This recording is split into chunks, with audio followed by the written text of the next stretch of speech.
What's going on, everybody? Welcome back to GmiasWorldPodcast. Today we're going to be talking about Thursday Night Football, Week 10 in the NFL 2021. And I'm going to tell you right now, the Ravens and the Dolphins, many of you guys, we don't know what's going on. We're trying to figure out what's going on with the NFL. We're seeing Mahomes collapse right in front of us. Now Lamar Jackson just looked ordinary.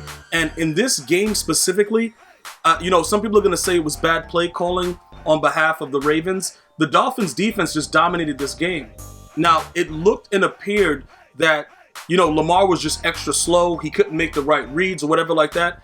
There was a couple of plays that, I thought he could have made better throws, but it was just overall a situation where the Dolphins were just flying all over the place. And then not only that, their starting quarterback gets injured. Tua comes in. Well, okay, Brissett is probably not the starter anymore. I don't even know what's going on with Brissett and Tua, but their defense couldn't stop anybody. So it's like, what is going on exactly with these games? And we're going to talk about it basically just taking a look at what Lamar Jackson was able to do. 26 of 43, 238 yards, 1 touchdown, 1 interception. Now, this is where it gets very interesting. Remember what I told you guys, and a lot of you guys listen and you're like, yo, Gmia, you're right. When the quarterback that starts the game is also the leading rusher, that is a problem. So he had 9 carries for 39 yards, but because he wasn't able to run around like he usually does, the team struggles because he's the one that everybody's dependent on to also get the rushing yards. So it becomes like, okay, if he can't get the yards, who are we going to give it to? Devonta Freeman? It's a reason that the Falcons got rid of him. There's certain things that people need to understand. Le'Veon Bell, like that one, the dude, I'm going to tell you right now, he had 3 carries for 1 yard. Okay, so it's obvious right now that guy is nothing that we thought about that he was in Pittsburgh. Now, you can argue, okay, their offensive line is not as good, all that stuff, but that'll be a joke because over the last couple of years, they were the leading rushing team. So you got to analyze it based on that. What is going on with this team? You know what I'm saying? Like, are people figuring out the blueprints of our most electrical, these are the guys that I get up to see, Mahomes, Lamar Jackson, Tom Brady, we're starting to see that people are figuring out, just do this, just do that, and we can lock it up. Let's take a look at Marquise Brown. He had 6 receptions. He had 13 targets. This is what's interesting about this, right? OBJ, he ended up with the Rams. I know you guys saw the news. It was breaking yesterday.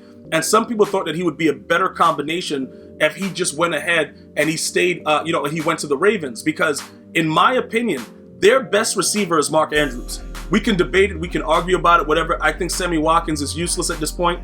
But Mark Andrews is probably the best receiver on that team.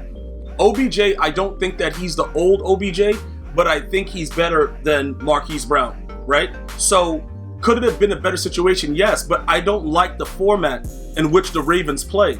And I don't think OBJ is as gritty and is, able to block and do certain things that these younger players are going to be able to do. So it wouldn't have worked anyway. Because Marquise Brown, although he's not really a guy that can go out there and consistently catch the football, in my opinion, if you watch him on certain plays, he'll block, he'll put his body in front, he'll do certain things. I don't think that OBJ would have done that on a run-based team. So I think the Rams work better for him. Do I think he makes the Rams better? That's a whole nother story. We'll have to wait to see how it works because I honestly just don't think that.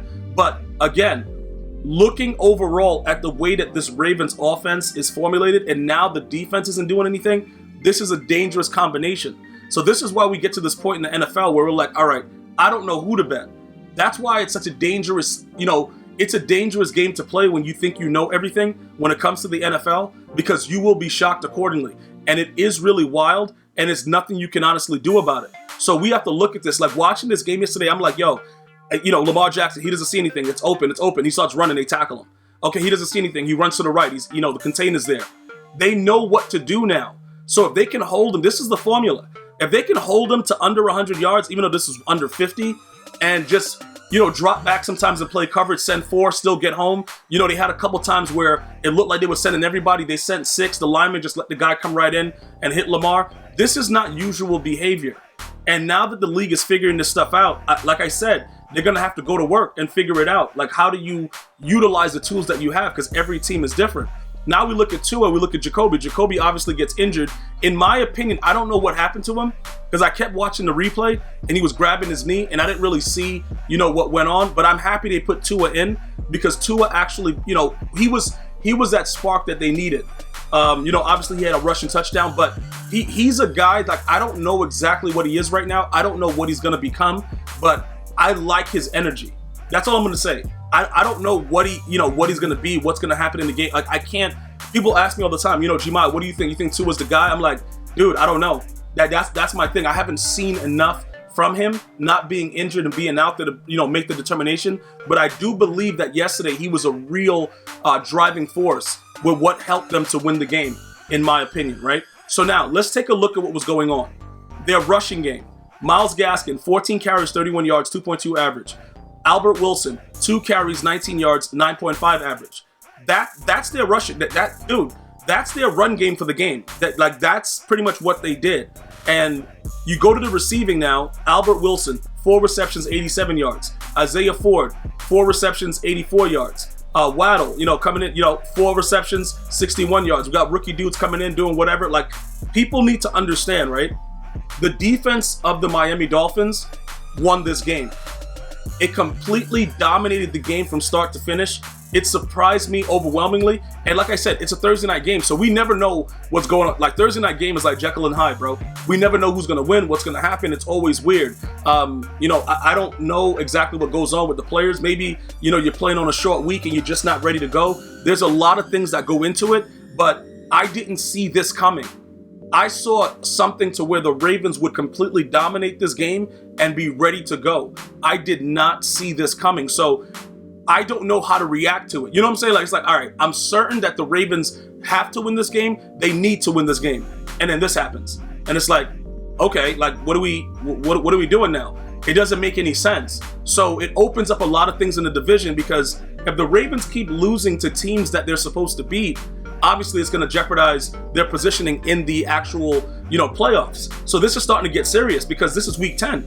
So we can't keep doing this. But again, I believe that the Dolphins defense is ready to go. In my opinion, their rush, their scheme, they can at least, contain mobile quarterbacks, and they showed us the blueprint on how to stop Lamar Jackson. That's my opinion. So now we witnessed Mahomes. You hit him with 2-man under, play a little bit of soft coverage underneath. He doesn't know what to do. He can't throw the ball deep to Tyreek. He don't know what's going on, and it's weird. That's what we've learned. And I don't know how they move on from this, other than the fact that a lot of you guys have been saying you're going to have to learn to pass from the pocket and just sit there and be a pocket, because that's ultimately what it comes down to. If Lamar and Mahomes can't pass from the pocket and understand their protections, they're going to both be done. That's all I'm saying. Look, again, we have to wait to see. We don't need to jump to anything, because we're a little bit far away from the playoffs, but we'll see all together. I want to thank you guys and girls for watching. Hopefully you're having an unbelievable day.